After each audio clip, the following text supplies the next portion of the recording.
I almost didn't make today's scoop.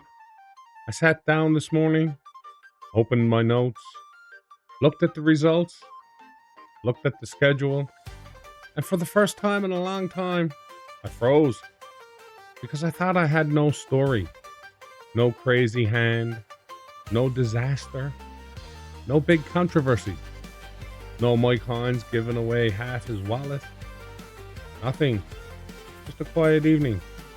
Emma had her friends over for her birthday. Joanne and I took the kiddos out for supper, went for a drive, came home. An hour later, I was asleep. And somehow that felt wrong.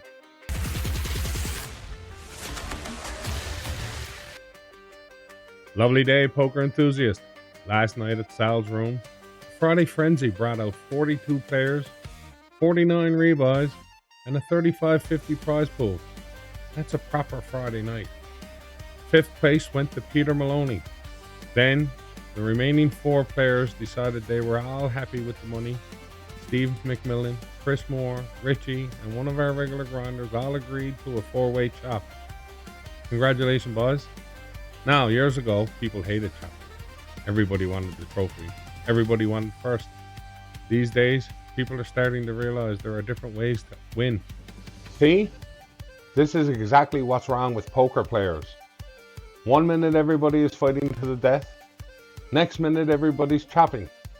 Another year from now you'll all meet in the parking lot and split before the cards are even dealt. Good game, boys. Everybody gets 200. Tournament over. That's not what's happening.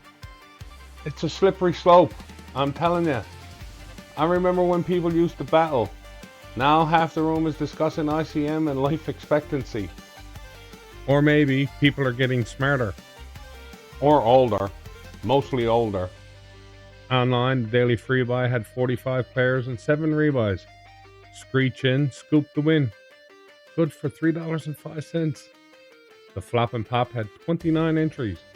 All in 10 Jack finished third for 63.47. No Deals Dalton was second for 84.64. And taking home the win was Randalorian. Good for 112.89. But he wasn't finished there. Phil's Deep Stack Thrills had 19 entrants. And Randalorian picked up another cash, finishing second for 24.42. While Frosty Buds took the win. Good for 32.58. That's one of the things I love about online poker.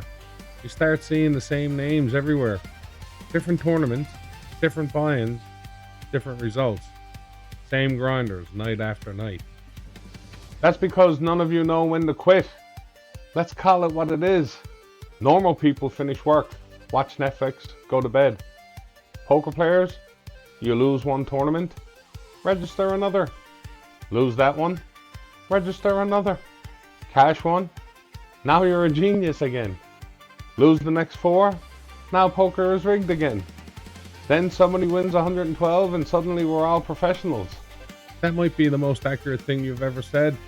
I know, it's terrifying, isn't it? Now, let's talk about today. At 1 p.m., we've got the 850 Championship Game Satellite.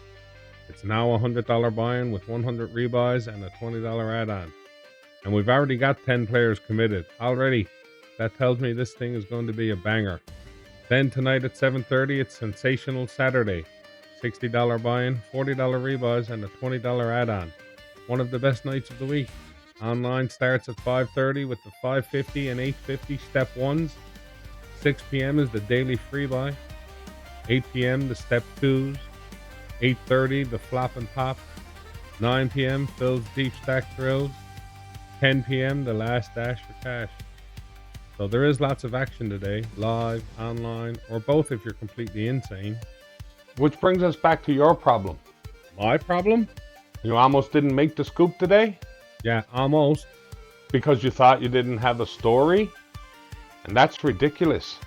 You've spent a few years training yourself to look for explosions. Somebody wins, somebody loses, somebody punts, somebody says something stupid, something crazy happens. Then yesterday, nothing happened. And suddenly you're questioning the whole show? That's actually what happened. Exactly. You got addicted to events. You forgot to look for observations. You know, that's probably the lesson. I thought the story had to be what happened. But maybe the better question is, what did I notice? And what I noticed this morning was simple. I almost didn't make today's scoop because I thought I needed a story. Turns out the story was realizing I didn't. Somewhere along the way, this stopped being a poker report. It became a place where I share what I'm learning, what I'm building, and what I'm noticing, which is funny because that's literally what my Facebook bio says. Apparently everybody knew it except me. Thanks for watching. See you on the felt, and run good, you legend.